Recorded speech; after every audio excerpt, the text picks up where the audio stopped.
साथियों, इस चुनाव में मैं कुछ उल्लेख जरूर करना चाहूंगा जो मेरी नजरिए से मैंने देखा है। दक्षिण भारत में एनडीए ने एक नई राजनीति की नींव मजबूत की है।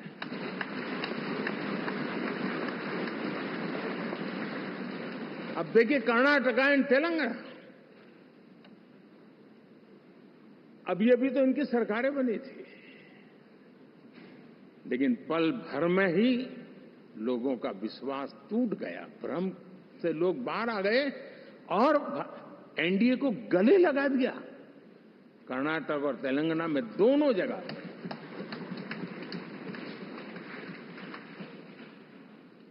साथियों, मैं तमिलनाडु की टीम को भी बधाई देना चाहूंगा।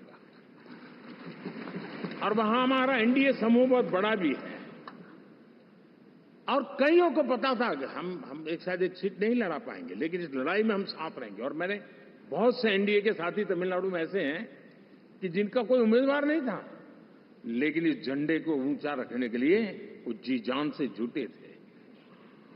और इसलिए आज तमिलनाडु में भले हम सीट नहीं जीत पाए, लेकिन जिस तेजी से एनडीए का वोट शेयर बढ़ा है, वो साफ साफ संदेश दे रहा है कल में क्या लिखा हुआ है।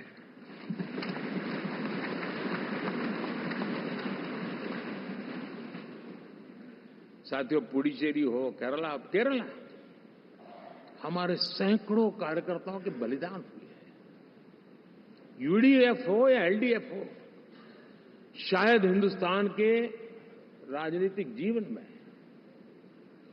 इतना जुल्म एक विचारधारा को लेकर के जीने वाले लोगों पर हुआ होगा तो सिर्फ मैं कह सकता हूं केरल में हुआ है। जम्मू कश्मीर से भी ज्यादा हुआ है। उसके बावजूद भी सामने कहीं विजय नजर नहीं आता था।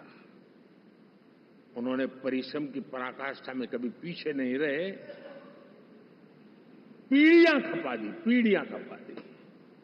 और आज पहली बार संसद में केरल से हमारा प्रतिनिधि बन के आया।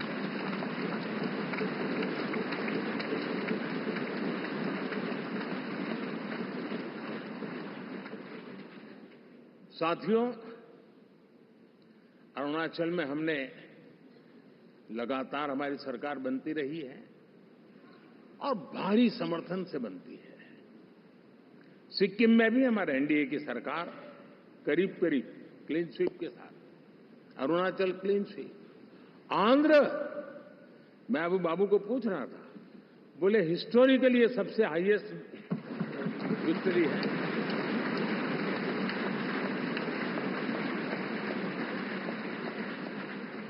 और ये जो यहां दिखता है ना पवन, ये पवन नहीं, आंधी है।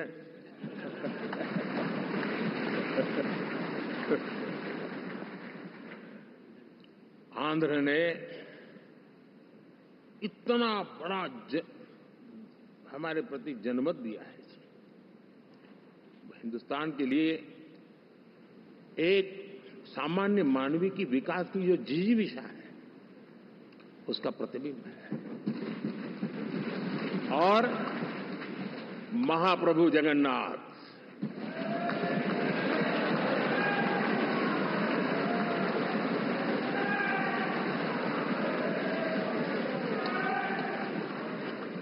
और मैंने अनुभव किया हमेशा। मैं हमेशा मानता हूं ईश्वर के अनेक रूप होते हैं, लेकिन जब मैं भगवान महाप्रभु जगन्नाथ जी को याद करता हूं तो मैं हमेशा मानता हूं ये गरीबों के देवता है।